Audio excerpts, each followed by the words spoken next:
Estamos estudiando la verdad fundamental y esta es la lección número 26 que trata sobre perdón. Y esta lección sirve como un balance para la lección anterior que es sobre disciplina en la iglesia, que muchas veces puede ser un tema muy pesado. Y esta lección muestra la gracia tratándose de la disciplina, el perdón.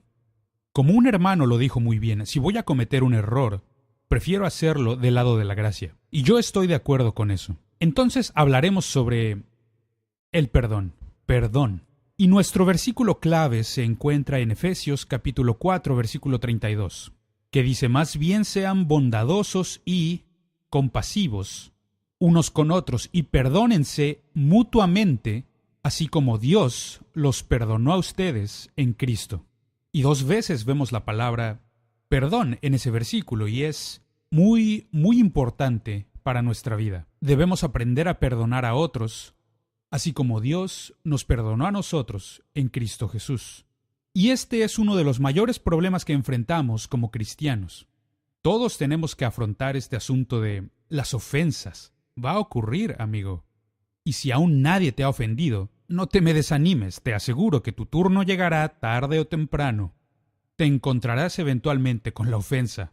En el libro de Mateo capítulo 18, Jesús dice: y cualquiera que haga tropezar a alguno de estos pequeños, y habla sobre los jóvenes cristianos, jóvenes creyentes, que creen en mí, si los hacen tropezar, mejor le fuera que se le colgase al cuello una piedra de molino de asno y que se le hundiese en lo profundo del mar. Así de serio es este tema. Entonces debemos aprender cómo perdonarnos unos a otros.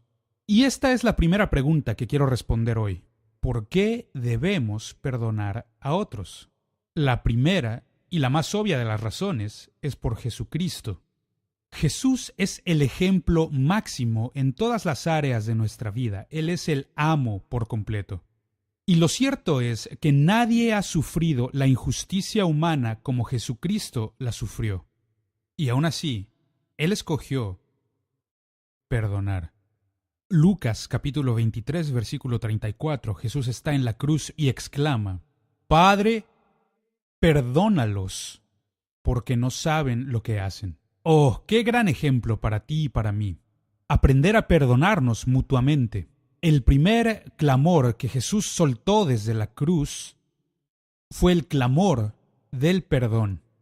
Oh, que Dios nos ayude a aprender a hacer esto en nuestra propia vida cristiana. Y aquí tenemos una segunda pregunta que quiero responder. ¿Qué quiere decir el término el nacimiento del perdón? Y este es un término que tomo de la vida de José. José nos enseña que hay un proceso en el desarrollo del perdón, así como en el nacimiento de un bebé. Y esto lo encontramos en el libro de Génesis, en el capítulo 41, versículos 50 al 53, y habla sobre José y dice: y nacieron a José 2 hijos antes que viniese el primer año del hambre. Versículo 51, y llamó José el nombre del primogénito Manasés, que significa olvidar o perdonar, dejando ir el dolor del pasado. Y esto es lo que ocurre en la vida de José. Primero, él había sido tratado como de la realeza por su padre y sus propios hermanos lo habían despojado de esa realeza. Y lo echaron en un pozo, un lugar terrible, y en ese pozo José comienza a implorar misericordia, pero sus hermanos no tuvieron misericordia, y lo sacaron del pozo para venderlo como esclavo. ¡Oh Dios! ¡Qué historia tan terrible! Que hayan vendido a su hermano como un esclavo, y ya como esclavo la esposa de su amo lo acusa de querer violarla, y es una situación pésima, porque después de esto lo ponen en prisión, lo echan a la cárcel, y estando en prisión, él es olvidado, aun por los amigos que él había hecho en prisión. Los prisioneros se olvidaron de él, pero Dios no se olvidó de él, él estaba con José. Y lo que José aprendió de todo esto es que era importante que él aprendiera este proceso del perdón.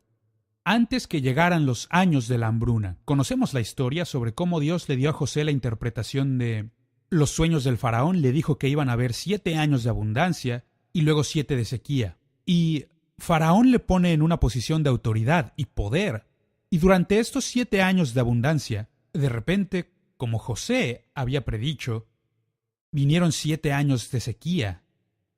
Y él pensó, mis hermanos van a venir a Egipto y pedir comida, necesitarán alimentos. Y se dio cuenta de que tenía que lidiar con el problema antes que llegaran sus hermanos. ¡Qué lección tan sabia para nosotros! Debemos tomar la decisión de perdonar antes de experimentar el dolor y la pena que nos han causado. Las ofensas, antes que venga el dolor, porque cuando viene el dolor tiende a apoderarse de nuestras vidas. Cuando las emociones vienen, nos volvemos irracionales y tomamos decisiones incorrectas. Entonces toma la decisión antes que venga el dolor. Esto es el nacimiento del perdón. Es muy similar a una mujer que da a luz a un bebé. Lo primero que hacemos es recibir la semilla dentro de nosotros. Y la semilla que recibimos, desde luego, es la palabra de Dios. La verdad de la palabra de Dios, como les estoy enseñando hoy, como un acto de tu voluntad, recíbelo en tu propio corazón. Protege y nutre esta vida que está dentro de ti, justo como lo haría una dama embarazada. Ella piensa en su bebé, en lo que ella está comiendo, en lo que ella está haciendo, porque tiene que proteger esa vida que está creciendo en su interior. Permite que el tiempo traiga este perdón a la madurez, así como en un embarazo pasan los meses, transcurren los meses antes de que el bebé pueda nacer. Y he descubierto que mientras más profundo sea el dolor, mientras más profunda sea la ofensa, por lo general va a requerir más tiempo que sanemos completamente de esta ofensa. Y la cuarta cosa es, entrégale por completo esta ofensa a Dios y comienza a vivir la vida como una vida nueva. Llega un punto en la vida de toda madre que el bebé que está creciendo en su vientre ahora está en sus brazos. Ella ya atravesó el proceso doloroso de dar a luz y ese bebé ahora ya no está más en su cuerpo, sino que está en sus brazos. Sabemos que hemos sido sanados de este dolor una vez que podemos hablar de esto sin que ya nos duela. Podemos hablar de esto como si fuera un bebé en nuestros brazos. La quinta cosa que me gustaría decir es, continúa llamando al bebé por su nombre. Él llamó a su bebé olvido, porque José dijo, Dios me ha hecho olvidar. Tú tienes que seguir llamando al bebé por su nombre. No le cambies el nombre al bebé, no. Sigue llamándolo perdón. Dios me ha ayudado a perdonar. Los bebés siempre traen un nuevo comienzo en nuestra vida. Traen grandes cambios a nuestras vidas. Así como Manasés lo trajo para José mientras estuvo en Egipto. Y yo veo que el perdón pasa por un proceso similar. Ahora veamos las tres palabras griegas que se traducen. ¿Cuáles son estas 3 palabras griegas que se traducen en nuestras Biblias como perdón? La primera de estas palabras, y yo no soy ningún erudito, solo soy un estudiante, y lo mejor que puedo pronunciarla es apolo, y significa dejar ir, el poner en libertad, dejar que se vaya. Y en el Nuevo Testamento solo la encontramos una vez, Jesús la dice. Se encuentra en el Evangelio de Lucas, capítulo 6, verso 37. Perdonad. Perdonar a otros. Y la palabra que utilizó ahí es suéltalo, déjalo ir o libéralo, déjalo ir. No te aferres a esto. Y esta es una verdad importante en el perdón. La segunda palabra griega, y esta palabra es la palabra más comúnmente traducida como perdón en la Biblia, afeafme. Y esta palabra, afafme, simplemente quiere decir envíalo lejos. Y esta palabra la encontramos unas 51 veces en el Nuevo Testamento. Se traduce muy comúnmente. Es una ilustración de lo que en el Antiguo Testamento se llama el chivo expiatorio. Cuando ponían manos sobre el chivo, confesaban sus pecados y lo llevaban a lo más profundo del desierto, para que nunca jamás pudiera encontrar el camino a casa. Esa es la ilustración. Enviarlo lejos. Ahora, no nos es suficiente con dejarlo ir, soltarlo. Tienes que quitarlo de tu vista. Remuévelo de ti, donde no siempre estés pensando sobre esto. Toma decisiones deliberadas para que puedas enviarlo lejos. Y luego la tercera palabra que en nuestras Biblias se traduce como perdón es la palabra griega charis, que literalmente es gracia. Y es nuestro versículo clave de Efesios 4:32, que debemos perdonarnos unos a otros, así como Dios, por Cristo, también nos ha perdonado. Y esta palabra que también encontramos en Colosenses 2 veces en un mismo versículo, Colosenses 3:13, y estas 4 veces, la palabra que se traduce como perdón es la palabra gracia. Tienes gracia con alguien porque hay ciertos pecados que no se pueden deshacer. Por ejemplo, los que se cometen con la lengua. No puedes deshacer lo que ya dijiste. No se puede hacer.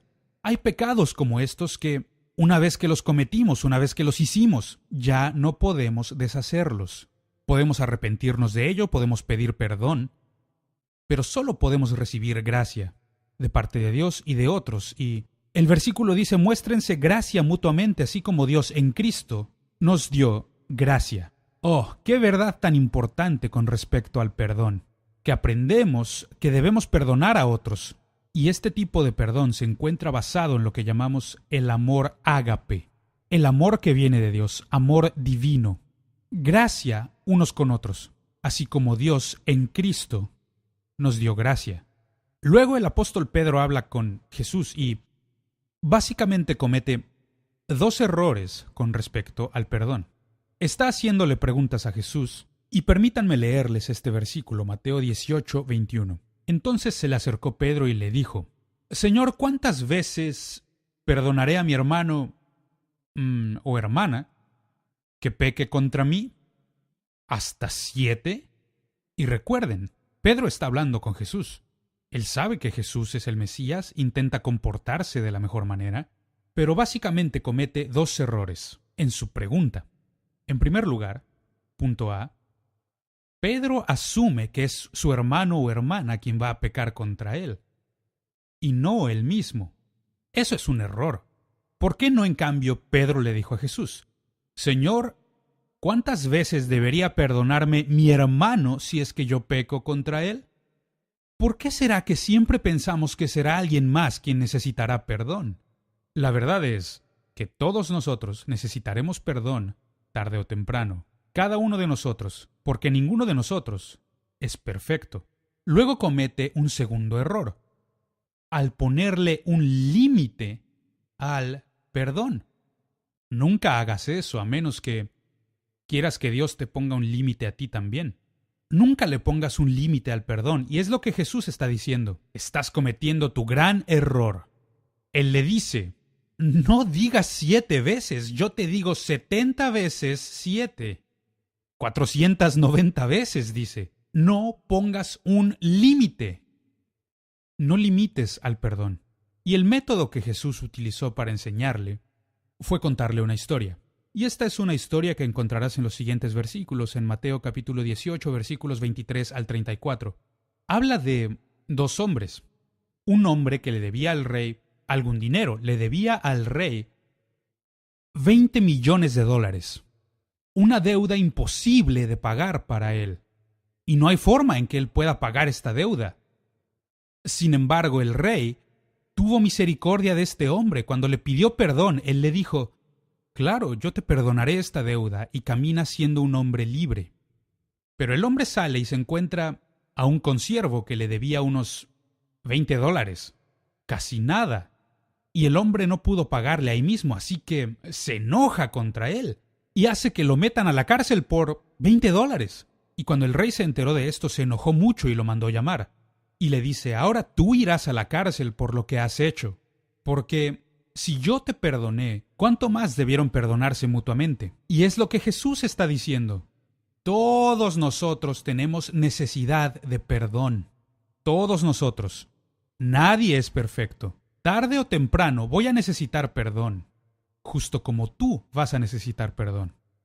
Segundo, cometemos el error de pensar que podemos finiquitar nuestra deuda. El hombre está rogándole y diciéndole: por favor, perdóname, te pagaré, voy a pagarte todo lo que te debo. Lo cierto es que jamás va a poder pagar esta deuda de $20 millones. El interés es más de lo que él podría pagar. nunca será capaz de saldarlo. Y lo mismo es cierto en nuestra relación con Dios. Nunca seremos capaces de deshacer todas esas cosas que me llevan a mi siguiente punto.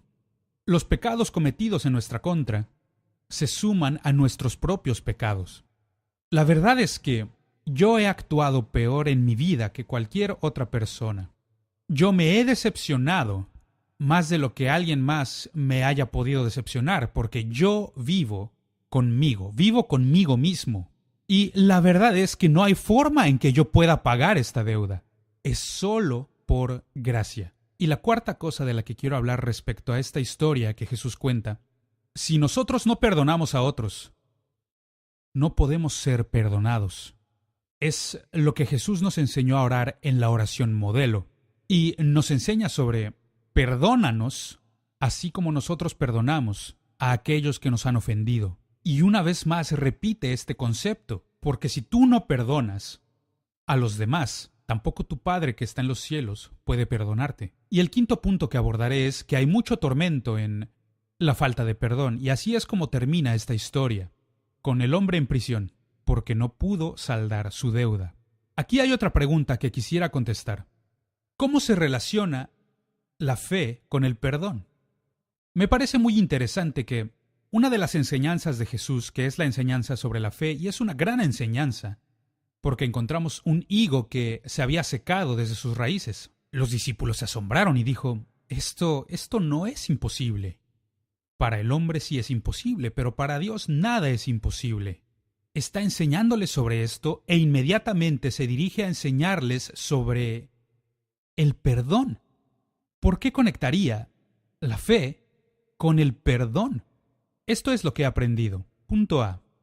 Es imposible que la fe opere en nuestras vidas cuando existe falta de perdón en nuestro corazón.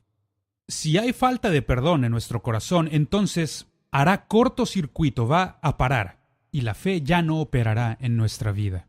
Solamente cuando tenemos un corazón puro hacia Dios y los demás, podemos tener fe, tener confianza en Dios. Punto B.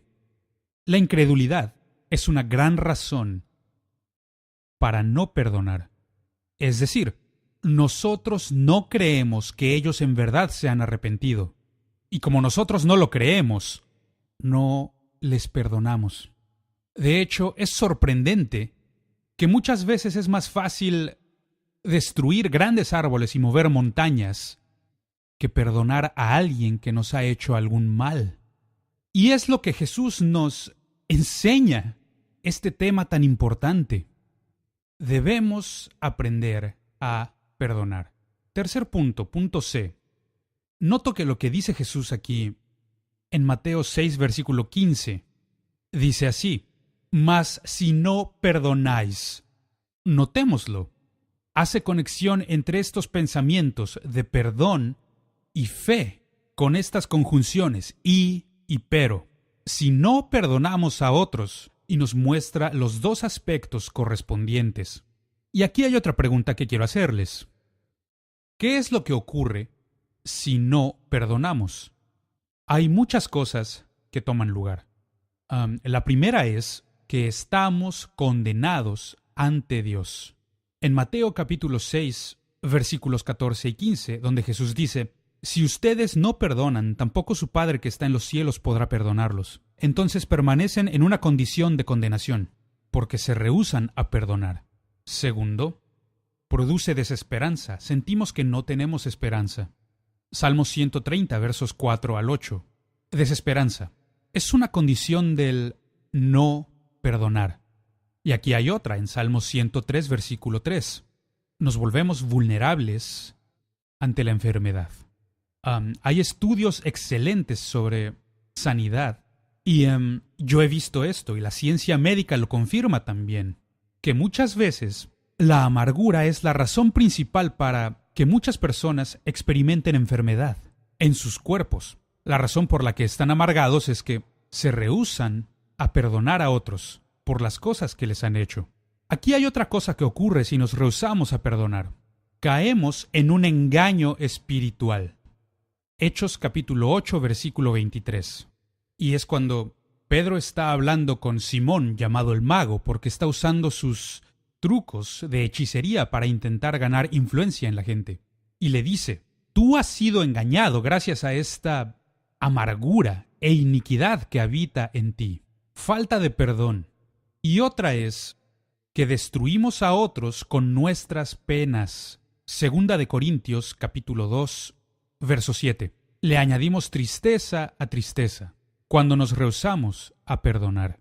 Y otra cosa que hacemos es que le permitimos a Satanás que tome ventaja en nuestra vida. Esto lo vemos en Segunda de Corintios, capítulo 2, versículo 11, donde dice que no ignoramos de las maquinaciones del diablo, lo que él quiere hacernos. Entonces aprendemos a perdonar, y aquí está hablando de uno de los problemas que existía en la iglesia. Entonces, estas son cosas que nos ocurren si nosotros no perdonamos a otros. Y aquí hay otra pregunta que quiero resolver. ¿Cómo podemos mantener una conciencia limpia en nuestra vida? Y esto lo veo en la vida del apóstol Pablo.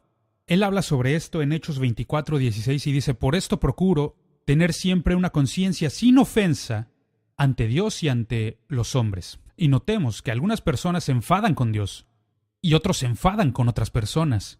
Pero cualquiera de las dos te prevendrá de tener una conciencia limpia. Conciencia limpia. Primer punto. Punto A. Darnos cuenta de que es imposible prevenir que las ofensas nos lleguen.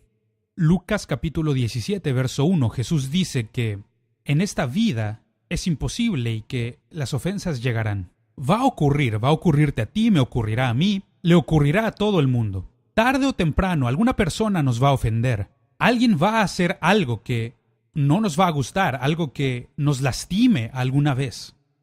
Y en ese punto, esa ofensa te hará un corte y ahora una infección se apoderará de tu cuerpo.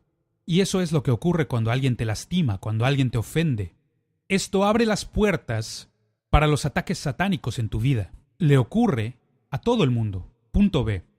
Decide ahora el perdonar a cualquiera por lo que sea que él o ella llegue a hacerte. Esto es enorme. Mateo capítulo 5, verso 44. Jesús dice, tienen que aprender a perdonar. Perdonar. No puedes aferrarte a los problemas, y habla sobre lo que le ocurre a la persona que se enoja con su hermano y luego se comporta de forma abusiva con su hermano y dice, están en peligro del fuego del infierno. ¡Qué palabras tan fuertes! Entonces decide ahora mismo, en este punto, Dios, dame la gracia para perdonar a quien sea, por lo que sea que puedan hacer en contra mía. Y el tercer punto es ejercicio. Y la palabra que Pablo utiliza en Hechos capítulo 24, versículo 16, no tiene que ver con ejercicio físico, sino con procuro tener una conciencia sin ofensa ante Dios y los hombres. Esta palabra literalmente significa estirarse, como en el ejercicio físico, pero no tiene que ver con este ejercicio, sino ejercer sobre ti mismo para estar sin ofensa ante Dios y los hombres. No vayas a enojarte con Dios, no te enojes con las personas, y no permitas que esa amargura, raíces de amargura broten en ti. Aprende a perdonar, y si lo haces, los beneficios serán maravillosos para tu vida.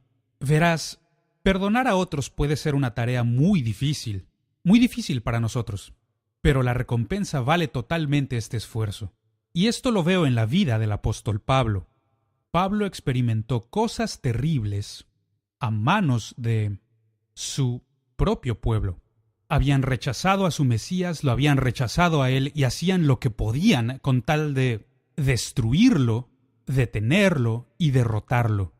Y Pablo tuvo que vencer todo este dolor, justo como José. Leíamos esta historia al principio de esta lección y yo quisiera prevenirte porque muchas veces el dolor más grande y profundo proviene de personas que amamos, personas que son cercanas a nosotros, y ellos nos lastiman más profundamente, pero debemos perdonarles, porque tarde o temprano yo necesitaré perdón.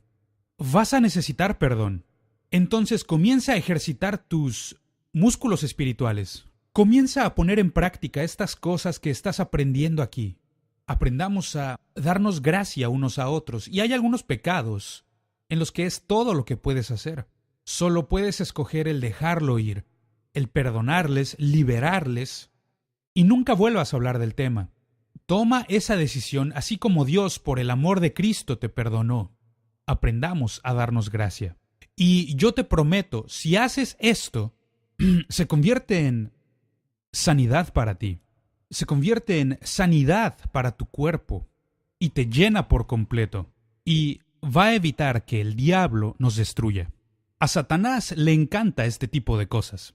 A él le fascina hacer esto. Cuando alguien nos ha hecho algún mal, nosotros éramos inocentes, pero ahora nos han lastimado y nos amargamos a causa de lo que ellos nos hicieron. Es como uno de los amigos de Job que le dijo a Job: Job, no fue tu pecado el que ha ocasionado este problema, sino que tu problema está haciendo que tú peques. No vayas a caer en esa trampa, amigo. Aprende a perdonar y los beneficios que cosecharás serán tuyos. Los beneficios volverán a ti una y otra vez mientras aprendes a dar gracia a los demás, así como Dios, por el amor de Cristo, nos ha dado gracia a nosotros. Que Dios te bendiga en tu viaje cristiano mientras aprendes que este balance para la disciplina en la iglesia es aprender la gracia del perdón. Y mientras lo hacemos, los beneficios se multiplicarán en nuestras vidas una y otra vez. Y eso es lo que Dios quiere hacer. Dios quiere perdonarte mientras aprendes a perdonar a los demás. Que Dios te bendiga en tu viaje cristiano.